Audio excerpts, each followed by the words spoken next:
Over the last century, countries throughout the world have seen an increase in urbanization. In the United States, the growth of our economy and population has been centered in our cities.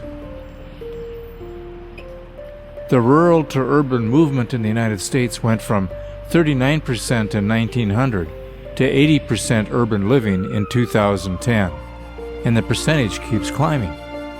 Sociologists worry that we're now isolated from our physical world, encased in our cities, cars, and offices. In this move to the city, our faithful dogs have journeyed with us. Sociologists suggest that we still crave a connection to the natural world, and our dogs provide us this connection to something wild, something from our past. Dogs have infiltrated our lives to such an extent that our emotional response to them can be as strong as to our family or friends, and the loss of one's dog can be devastating. It is estimated over 72 million dogs now occupy 1/3 of all American homes.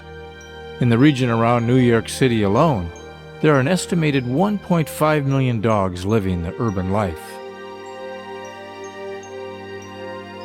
Besides companionship, a dog can foster a connection with other people in this otherwise impersonal city.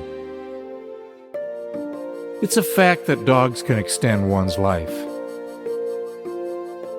And it's easy to see how this can happen as I watched a street-side dog party in Upper Manhattan generate an unusual social scene.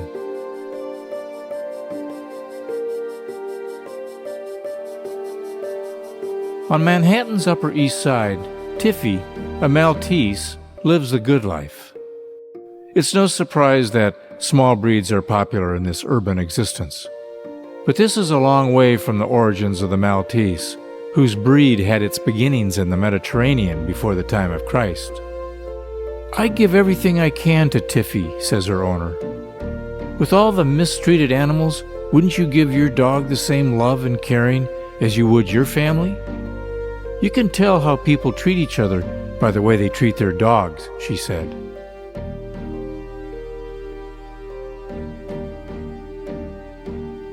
A good example of how well we treat our dogs and seek to rescue those less fortunate is the annual Bark Ball fundraiser in Washington, D.C. for the Humane Society.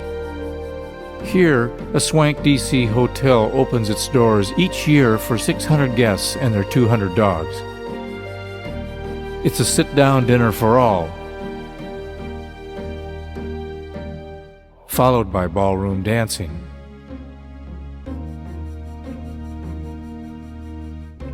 But it's not all silk and satin or soft beds and gourmet dog food for all our dogs and their owners. In New York City, there's a homeless man named Wayne. I was walking alone one night and someone races by and throws their dog out the window. She was really banged up. I packed her up and she's been with me now for 5 years, says Wayne. "I couldn't make it without Lucy," said Wayne. "There were times when I'd sit on the bench all day and nobody would look at me. Now people stop to talk and they help us out."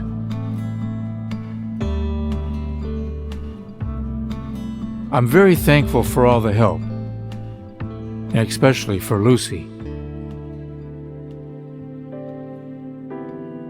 The numbers are amazing.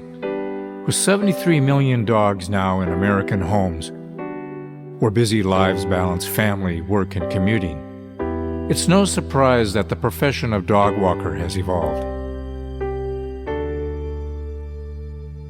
Ruth Hoffman has been walking dogs in Manhattan for over 25 years, up to 17 dogs twice a day, for a total of 8 walking miles. I figure I've walked at least 70,000 miles by now, and I'm over 60. So I'll continue this as long as I can keep up with the pack, she said, with a smile. When Ruth walks along Madison Avenue, it's like watching the parting of the seas when she comes down the street. People just stop and watch, she said.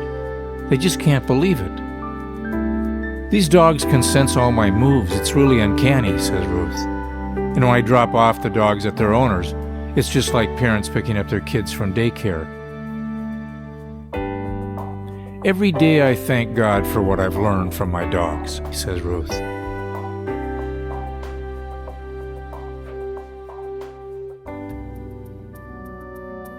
There's no doubt that dogs are firmly embedded in our lives.